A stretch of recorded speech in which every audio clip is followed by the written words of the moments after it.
하나님의 말씀을 받는 시간 되기를 원합니다. 오늘 세 번째, 메시아 그리스도다. 우리 한번 다 따라합시다. 메시아 그리스도다. 말씀이 육신이 되어 주님이 이 땅에 오셨습니다. 그 말씀, 그 주님이 우리 안에 거한다고 말씀하고 있습니다. 그런데 그 말씀, 그 주님이 바로 하나님의 아들이다. 이렇게 또한 성경은 선언하고 있습니다.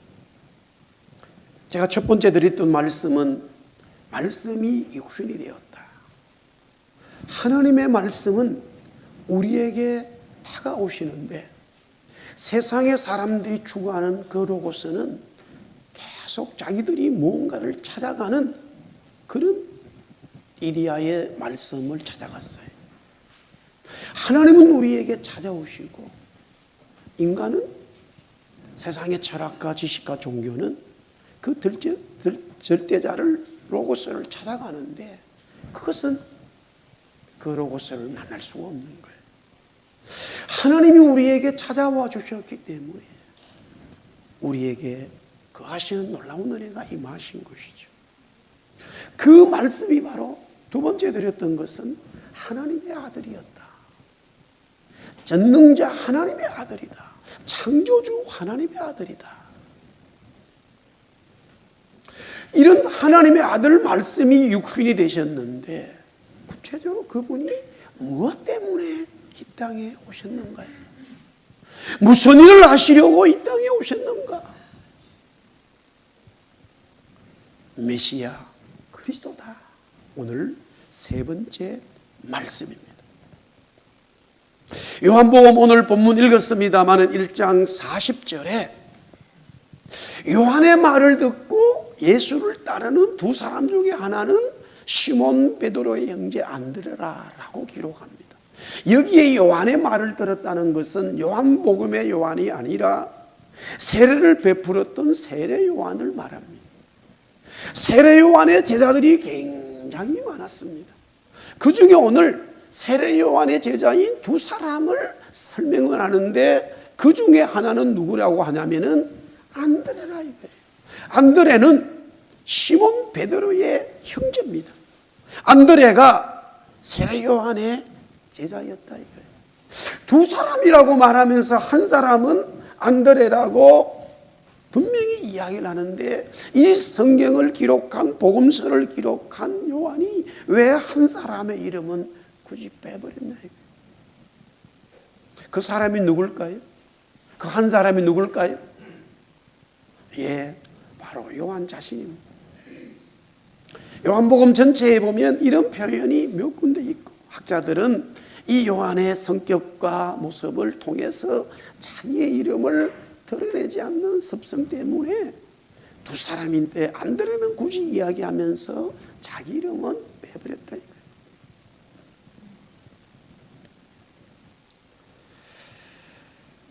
안드레와 요한이 세례 요한의 제자였다는 것은 그만큼 하나님의 아들 메시아 구원자를 그리스도를 기다리고 이스라엘의 구원을 바라는 그 마음이 특심이었다라는 것을 우리는 보게 되고 또한 우리가 세례 요한을 통해서 보았습니다마는 그가 낙타 트롯을 입고 메뚜기를 잡아먹으면서 야생꿀을 먹는 그의 삶이 굉장한 이 백성들에게 이 어프로치가 되면서 강력한 메시지를 나타냈어요. 그래서 많은 사람들이 세례 요한이 그리스도가 아닌가라고 착각할 정도로 이 많은 사람들이 요한을 따르는 일이 일어난 거예요. 가버나움의 사람들도 예외가 아니었죠. 어쨌든 갈릴리 호수에서 고기를 잡는 평범한 어부들이지만 하나님의 구원을 바라는 그 마음은 아주 신앙이 믿음이 뛰어났다. 그 소망을 가지고 있었다. 이렇게 볼 수 있습니다. 자, 이런 중에 예수님이 그 동네로 지나가시 가버나움입니다. 이때에 세례 요한이 안드레와 요한에게 그 예수님을 소개하게 됩니다. 요한복음 1장 36절에 하나님께서 예수께서 근이심을 보고 말하되 바로 우리 한번 따라하겠습니다. 하나님의 어린 양이로다. 예, 이미 요한 세례 요한 자체가 많은 사람들에게 그리스도가 왔을 때에 하나님의 어린 양이라고 선언하고 말하고 있었는데, 특별히 이 가버나움, 지금 안드레와 요한과 베드로와 모든 제자들이 있는, 나중에 예수님의 제자들이 되지만 이 어부들에게도 그리스도를, 예수님을 소개할 때에 하나님의 어린 양이라고 분명히 선언하고 있어요. 어린 양은 구약에 이제 인간의 모든 죄를 해결하기 위해서 드려지는 흠없는 제물이지요. 제사장들이 그 어린 양을 받아서 하나님 앞에 드림으로써 그 사람의 죄가 사해지는 이와 같은 제사인데, 그 어린 양이 이 짐승 어린 양이 아니라 하나님의 아들, 말씀이 육신이 되신 그리스도가, 그분이 하나님의 어린 양이다 이거예요. 여기서 어린 양은 제물이지요. 제사의 제물인데 바로 예수가 제사의 제물이 된다라는 거예요. 이사야 53장 7절에 이렇게 얘기하고 있어요. 그가 곤욕을 당합니다. 괴롭힘도 당합니다. 그러나 그의 입을 열지 아니한다라는 거예요. 그러면서 마치 도수장으로 끌려가는 어린 양이라라고 메시아를 예언하고 있어요. 털 깎는 자 앞에서 잠잠한 양같이 그의 입을 열지 아니하였도다. 하나님의 어린 양 그리스도가 이와 같이 어린 양으로 묘사되어졌다 이거예요. 그러면 왜 이 어린 양 그리스도가, 하나님의 아들이, 말씀이 육신에 진 그분이 곤욕을 당하고 괴로움을 당하면서도 그의 입을 열지 아니하느냐 이거예요. 그 이유를 계속해서 이사야 선지자는 이사야 53장 5절에 이렇게 말하면, 우리 한번 같이 읽겠습니다. 시작. 그가 찔림은 우리의 허물 때문이요 그가 상함은 우리의 죄악 때문이라. 그가 징계를 받음으로 우리는 평화를 누리고 그가 채찍에 맞음으로 우리는 나음을 받았도다. 아멘이지요. 왜 어린 양 그리스도께서 이 제물이 되어야만 하느냐 이거예요. 우리의 허물 때문이다. 우리의 죄악 때문이다. 저와 여러분의 허물과 저와 여러분의 죄악 때문에 하나님의 아들 그리스도가 어린 양이 되셔서 제물이 되신다라는 말씀이에요. 그 어린 양 그리스도가, 주님이 제물이 되심으로써 우리에게는 어떤 은혜가 임하느냐. 주님은 징계를 받고, 주님은 어린 양이신 주님은 채찍에 맞지만 우리는 평화를 누리고 우리는 나음을 받게 된다 말, 치료가 된다 말. 육신의 병에서 치료되고 마음의 병에서 치료되고, 할렐루야. 죄와 사망에서 치료되고 죽음에서 치료되고, 아멘. 모든 것이 해결되는 놀라운 역사가 하나님의 어린 양 그리스도가 제물이 되심으로 말미암아 우리에게 주어진 은혜라라고 이사야는 예언했는데, 그래서 세례 요한이 예수님을 소개할 때에 하나님의 어린 양으로 설명하고 있는 거예요. 하나님의 어린 양으로. 이 하나님의 어린 양 때문에 우리의 허물과 죄가 사라지고 우리는 완전한 하나님의 자녀되고 영원한 속죄를 입은 영원한 평화를 누리는, 치료되는 놀라운 하나님의 은총이 임하게 되어졌다라는 말이에요. 할렐루야. 세례 요한이 이 가버나움의 사람들에게 예수 그리스도를 하나님의 어린 양으로 소개할 때에 이 이야기를 들은 여러 사람들이 자기의 나름대로의 신앙을 고백하게 이루어집니다. 그것은 한마디로 하나님의 어린 양, 세례 요한이 예수님을 보고 하나님의 어린 양이로 고백하는 것과 같은 고백을 하더라 이거예요.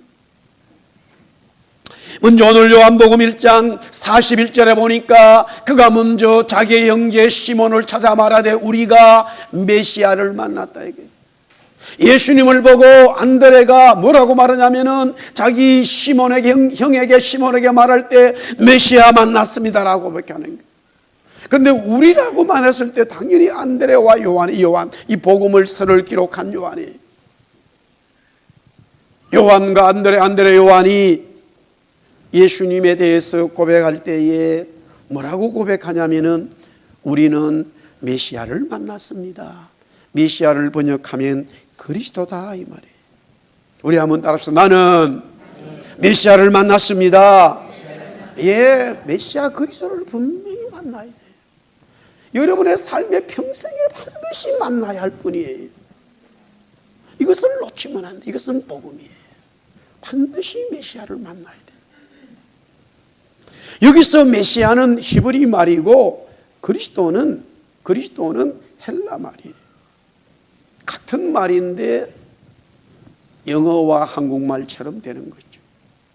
기름 부음을 받았다라는 의미의 구원자를 말해요.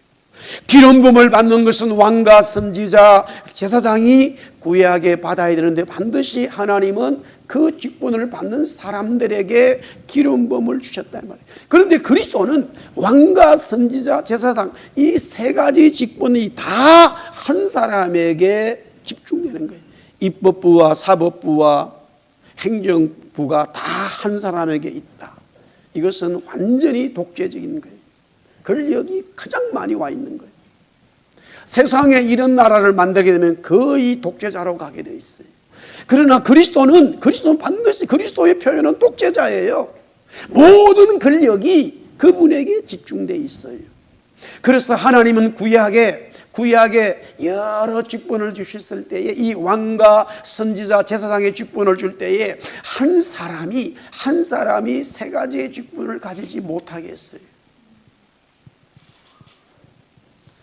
제가 이것은 제자훈련 제 교재에서도 여러 번 제가 강조를 하고 있습니다만은 사울 왕과 다윗 왕을 비교해 본다면요, 다윗이 더 악한 짓을 더 많이 했어요.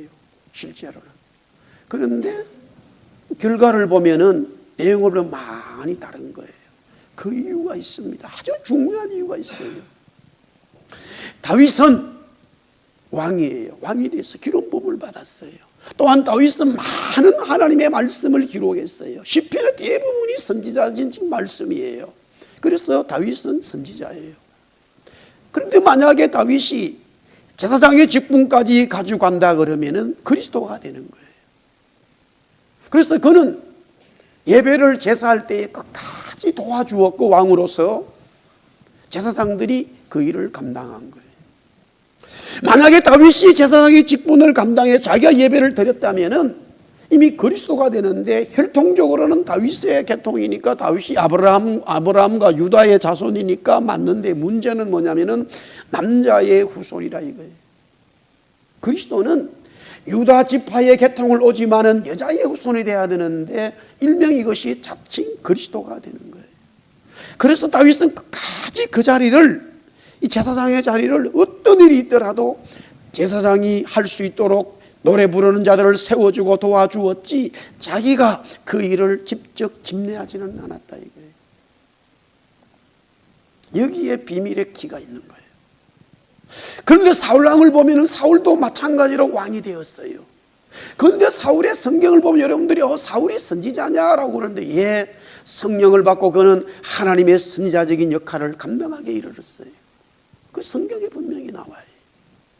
그런데 문제는 그가 왕이 된 이후에 블레셋과의 전쟁에서 사무엘이 제사장이 있음에도 불구하고 일주일 동안 오지 않으니까 본인이 예배를 집례하는데 여기서 중요합니다.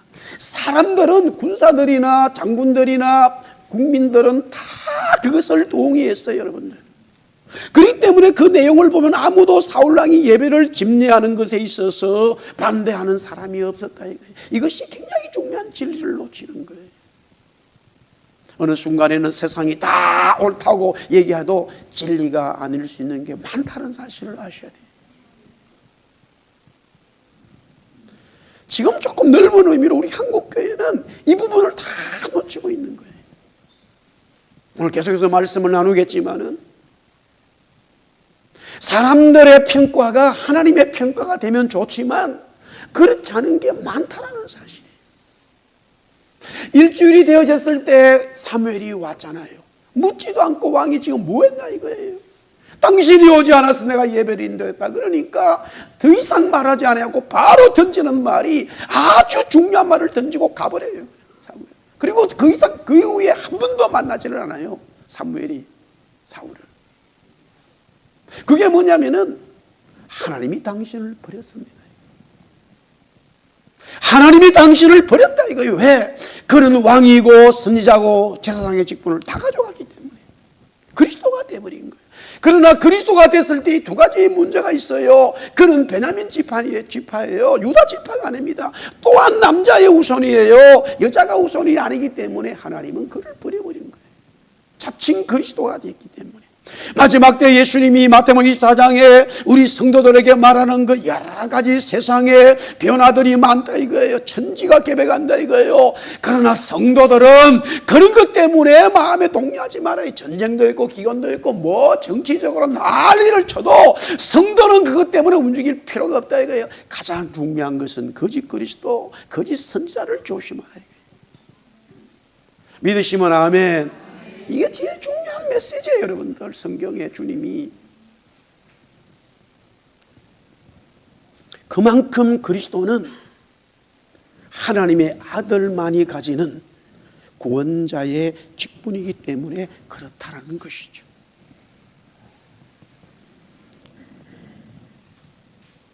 요한복음 계속해서 1장 45절에는 빌립이 나다나엘을 찾아가서 이렇게 말합니다. 이제 두 번째 빌립의 고백이 나와요. 안드레와 요한의 고백은 우리가 메시아를 만났다고 고백하고, 빌립은 나다나엘이 이렇게 말해요. 모세가 율법에 기록하였고 여러 선지자가 기록한 그 일을 만났다. 그 사람을 만났다. 그분을 만났다라는 거예요. 어떤 분? 모세가 율법에 기록하고 여러 선지자들이 이야기한 그 말씀에 기록된 그분을 만났다 이거예요. 할렐루야. 빌립이 나다나엘에게 말하는 것은, 특별히 나다나엘은 아주 성경과 유대법에 능통한 자라고 그래요, 학자들은. 그렇기 때문에 빌립이 이 모세율법, 모세오경이지요. 여러 선지자는 대선지자, 소선자를 비롯해서 구약에 기록된 모든 하나님의 말씀들이에요. 거기에 성경의, 구약 성경의 핵심은 뭐냐? 그리스도예요, 그리스도. 그리스도를 말하고 있어요. 그리스도를 모르고 성경을 보고 그리스도를 모르고 성경을 읽는다면 아무런 도움이 되지 않아요, 여러분들. 그리스도를 모르고 성경을 보면 나중에는 그리스도를 대항하는 사람이 되게 돼 있어요.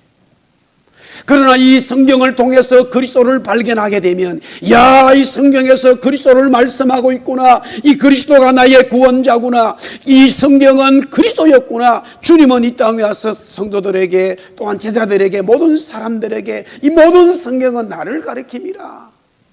할렐루야. 분명히 선언하지요. 지금 여기에 빌립이 바로 성경의 그분을 만났다 이거예요. 중요한 고백이지요. 중요한 고백이죠.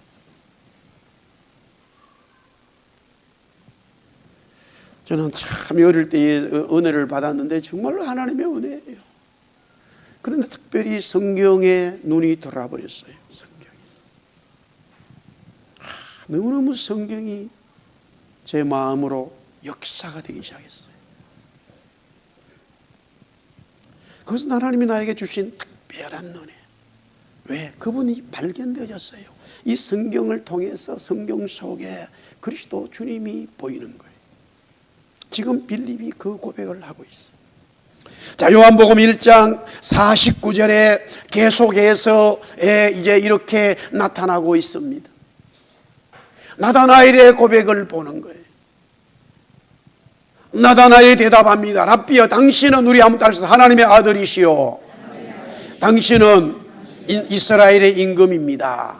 예. 지금 나다나엘이 고백해요. 이 빌립의 이야기를 들은 나다나엘이 뭐 나사렛에 선한 것이 있겠느냐고 그래요. 빌립이 나사렛 예수가 바로 이 성경에 기록된 그분이다라고 설명했을 때에 나사렛은 변방이에요. 중심은 예루살렘이지요. 예루살렘이죠.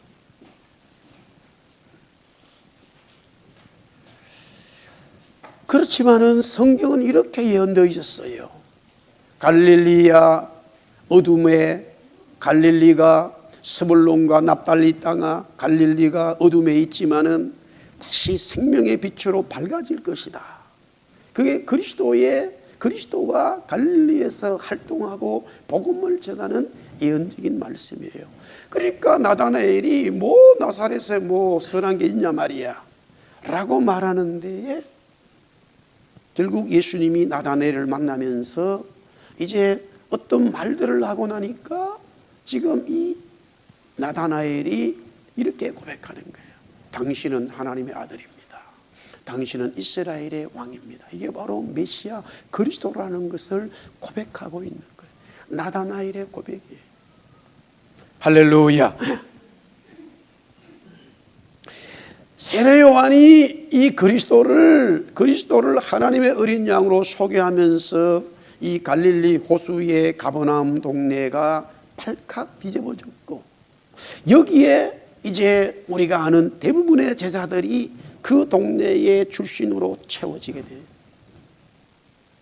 이스라엘 성지순례를 가게 되면은 가버나움에 가면은 가버나움 그래 거기에 베드로, 요한, 야고보, 안드레, 빌립, 나단 쫙 전부 다 가버나움 출신이에요.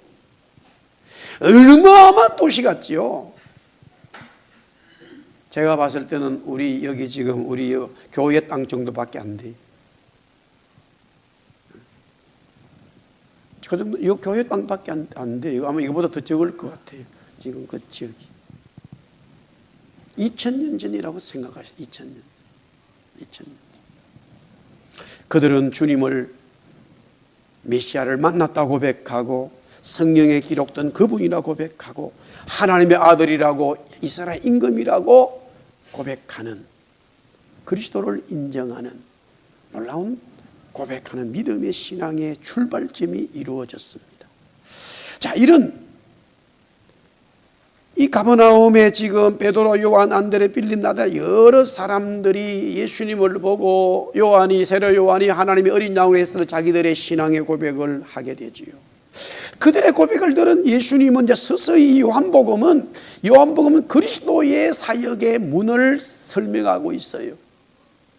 사실은 지금 예수님이 지금 여기에 이름을 지어주게 되는 걸 제가 설명하겠지만 그것은 가이사랴 빌립보에서 일어난 일인데, 요한은 지금 베드로가 예수님 만났을 때의 이름을 받은 것처럼 설명하면서 지금 이 이야기를 펼쳐가고 있어요. 왜냐하면은 요한복음은 철저히 그리스도인 것을 드러내고 있어요. 이 성경은. 그런데 그 예수님의 제자된 그 사람들이, 어부들이 예수님을 보고 구원자로 고백했을 때에 예수님이 이때부터 자기가 구원자 그리스도인 것에 대한 사역의 서막을 올리기 시작하는 거예요. 오늘 이 본문이. 적어도 오늘 이 성경에서 말하는 그리스도의 모습의 세 가지는 반드시 여러분들이 가지고 가셔야 돼요. 받으셔야 되는 거예요. 할렐루야. 그것은 뭐냐? 먼저 요한복음 1장 42절이에요. 42절. 우리 한 번 더 같이 다시 읽겠습니다. 시작. 데리고 예수께로 오니 예수께서 보시고 이르시되 네가 요한 아들 시몬아 장차 게바라 하시니라. 게바는 번역하면 베드로라. 요한의 아들 시몬이라고 하는 이름도 말하지 않았는데 예수님이 보시고 너 시몬이구나, 그 정도가 아니에요. 시몬의 아버지도 다 알아버리는. 시몬의 아버지가 누구예요? 시몬의 아버지가 누구예요? 요한이잖아요. 요한이 굉장히 이름 많이 쓴 거예요. 지금 이거 꺼내서 제일 이름 많이 쓰이는 게 뭐 데이빗과 조수아가 제일 많이 쓴다 그러는데, 그때 이 히브리 사람들은 요한도 많이 썼다. 그러니까 시몬의 아버지가 요한이에요. 예수님이 부활하시고 갈릴리 호수 갔을 때 제자들이 다 도망갔을 때 베드로가 대장이었습니다. 그때 예수님이 음식을 차려놓고 이러냐, 베드로야 부르지 않아요. 요한의 아들 시몬아 그래요. 요한의 아들 시몬아 네가 사랑하느냐 이렇게 물어요. 아버지의 이름이 좋으면 굉장히 자랑스럽겠지만 또 그렇지 못한 사람도 있어요. 자랑스럽다 하더라도요, 나의 아버지 그 모든 인간의 혈통은 결국에는 심판받고 하나님의 덕이 되는 게 없어요. 여러분들, 아무리 세상에서 대단한 일을 했다 하더라도 하나님 나라는 요한의 아들 시몬인 거예요. 여러분들, 그리스도 주님이 우리를 향해서 시작하시는 것은 우리의 이름을 바꿔주시는 거예요. 우리의 목적을 바꾸시고 우리의 비전을 바꿔주시는 거예요. 우리의 생각의 틀을 바꿔주시는 거예요. 그게 메시아의 사역의 시작이에요. 그것을 우리가 받아들여야 되는 거예요. 그래서 게바라고 하라, 베드로를 하라. 게바는 아람어예요. 아람어. 이스라엘 히브리 말과 사촌이 사촌. 베드로는 헬라 말이에요. 다 반석이죠.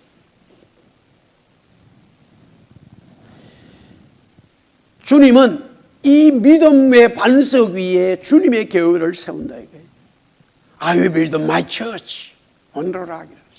믿음 위에 주님의 교회를 세우는 거예요.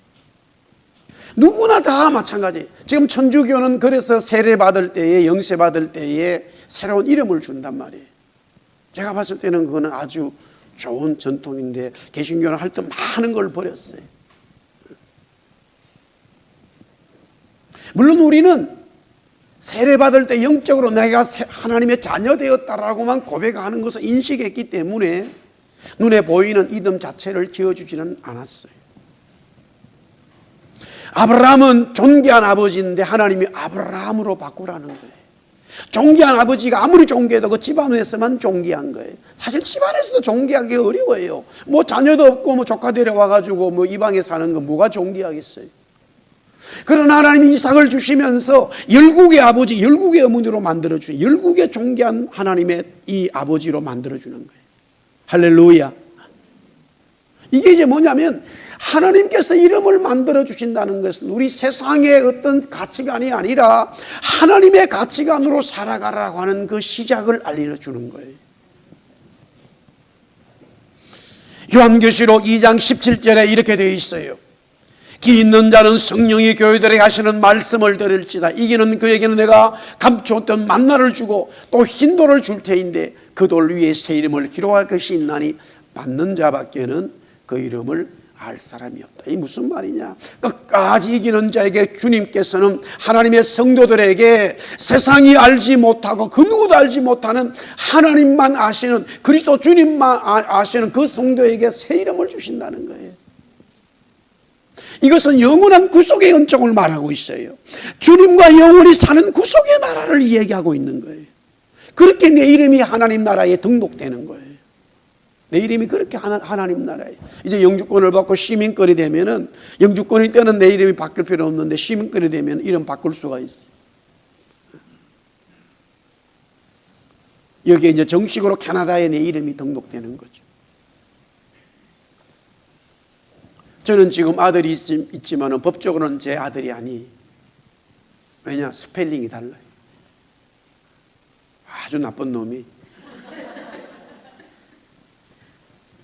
CHANG를 쓰니까 은행에서 계속 중국 사람이라 하라고 열받아 버렸다 이거예요. 그러더니 막 JANG로 바꾸더라고.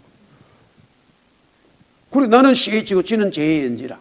손자가 태어났는데 JANG라. 지금 두 명이 다 JANG라. 나는 CH 달라 영어로. 아주 이런 나쁜 놈이 있나. 그 나보고 바꾸라 그러더라고. 아빠 바꿔줄게 그러더라고.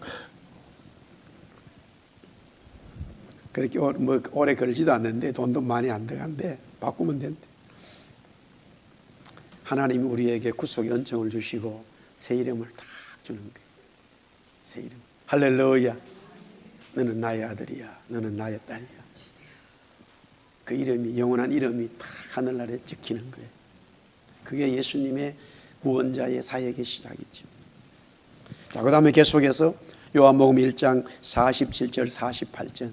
야, 우리 한번 지금 말씀 같이 읽어봅시다. 시작. 예수께서 나다나엘 자기에게 오는 것을 보시고 그를 가리켜 이르시되 보라 이는 참으로 이스라엘 사람이라 그 속에 간사한 것이 없어. 예. 그리스도 구원자는 사람을 볼 때에 항상 중심을 보는 사역이 시작되는 거예요. 늘 사람들은 외모예요. 얼마나 스펙을 많이 만들어야 되는지 몰라요. 요새는 목사도 방송을 하니까 뭐 굉장한 외모에 신경을 써요. 뭐 저는 그런 데서 전혀 꿀릴 게 없어요. 근데 별 관심 없어 그렇지. 하나님은 외모를 보지 않고 내면을 보신다 이거지. 이세기 중엽이에요. 여러분 한번 잘 들어보세요. 태글라라고 하는 이제 그런 그 이세기 중엽에 있었던 여러 그런 글들이 많이 있었어요. 태글라라고 하는 여자 사사라고 그래야 되나요? 아주 신도가 아주 뛰어난 영적인 지도자였어요. 이 사람 글에 오네시보라고 하는 이야기를 적고 있어요. 이 오네시보라는 사람이 믿음의 대가인 대사도를 만나기 위해서 이제 마중을 나가게 돼요. 그래서 그 대사도를 만났어요. 이렇게 적고 있습니다. 그는 키가 아주 작았다. 그래서 학자들은 한 150 정도 되었을 거라고 봐요. 왜소했다. 키는 작은데 또 안짱다리. 안짱다리 알아요? 안짱다리 알아요? 그 다음에 머리는 대머리. 눈썹은 완전 일자인데 시커먼 게 그냥 이렇게 그냥 일자예요. 코는 매부리 코예요. 누구를 얘기하고 있을까요? 대사도예요. 짐작하는 분 없어요? 사울이 바울입니다. 바울. 성경의 대부분을 신학생 기록한 바울이. 그분이 지금 21세기에 와가지고 목회를 하면 그 교회 아예 안 나올 것 같아. 그런데 또 말도 잘 못했어요. 사실 바울은요. 말쟁이라는 데 글을 잘 쓴 거지 말을 청산유천을 하지는 못했어요. 그런데 그 내용이 이렇게 돼 있어요. 그러나 그는 성령의 은혜로 충만했고 천사의 얼굴이었다. 그의 얼굴이 못생긴 얼굴이지만 그의 얼굴은 천사의 얼굴이었다. 할렐루야. 사무엘이 이새의 집에 가서 놓친 게 뭐냐? 외모 때문에 이새의 아들들을 다 다음의 왕으로 삼을 마음을 가진 거예요. 외모 때문에. 물론 외모가 잘못되라는 건 아니에요. 그러나 성경은 진리는요, 외형적으로 말하지 않는다는 것을 정말로 오늘날 21세기 교회의 성도들은 깨달아야 됩니다.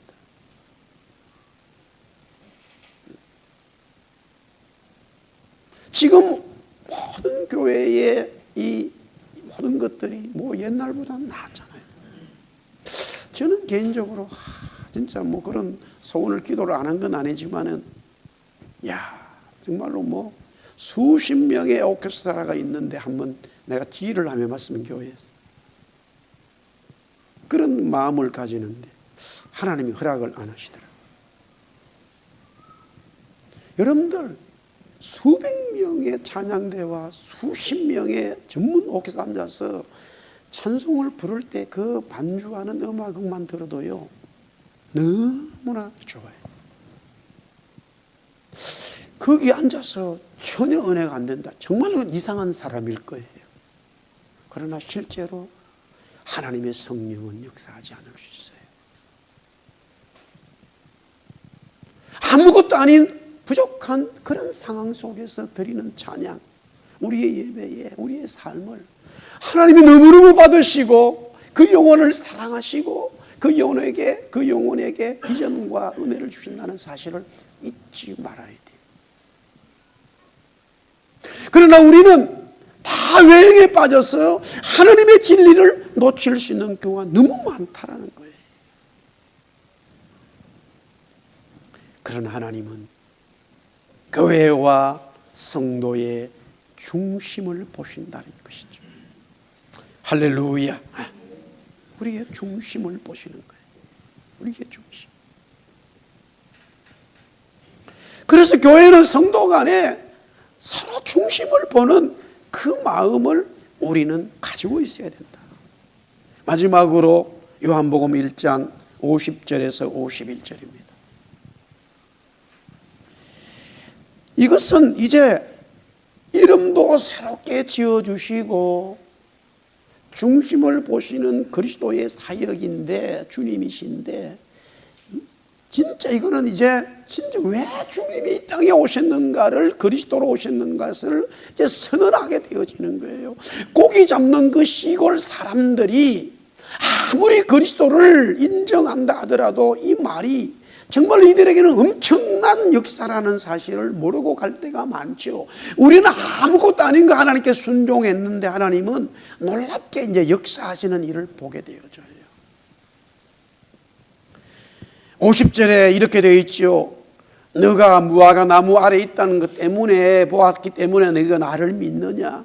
우리 한번 따라합시다. 이보다 더 큰 일을 보리라. 야, 먼저 이렇게 말해요. 선언해요.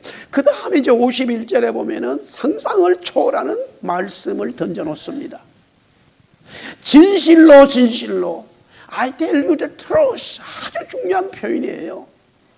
진짜 진실, 이건 진짜야. 길이야 진리야. 이건 진리인데 하늘이 열리고 하나님의 사자들이 인자 위에 오르락내리락 하는 것을 너희들이 볼 것이다. 창세기 28장 베델의 사건이에요.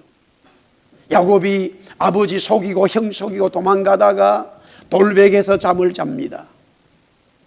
거기가 루스였어요. 광야입니다. 밤에 꿈에 나타났지요.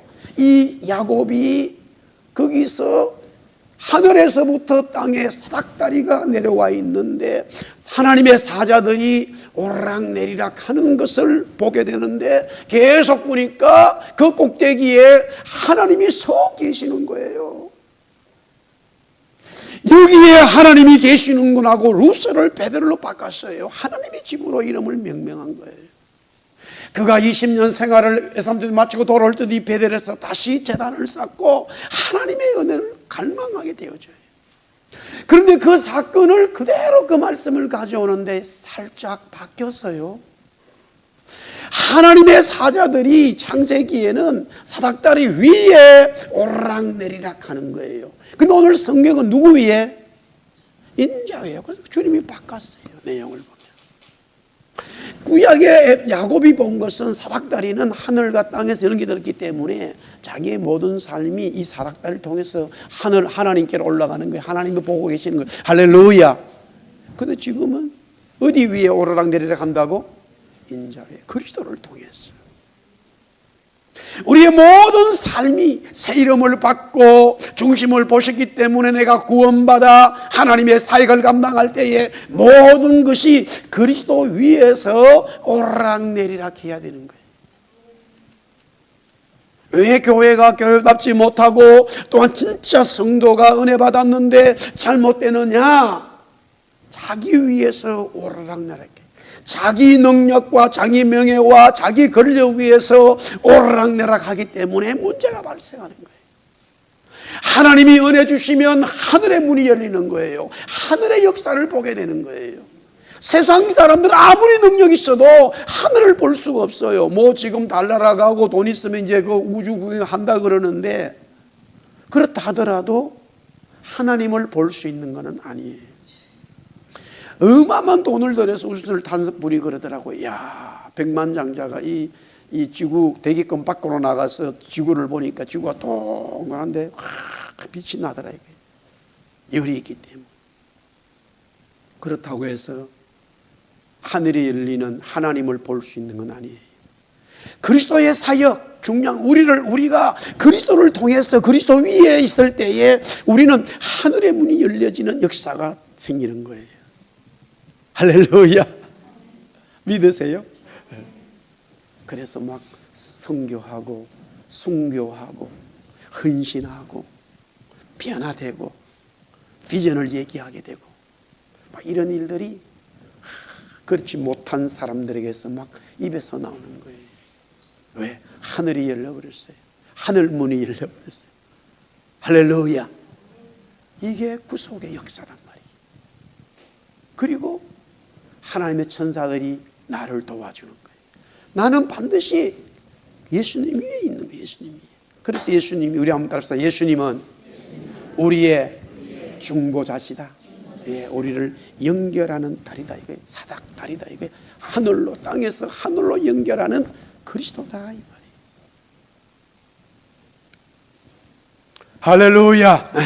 한 주간 또 승리하길 바랍니다. 예수님은 이 땅의 구원자로 그리스도로 오셨다라는 것이죠.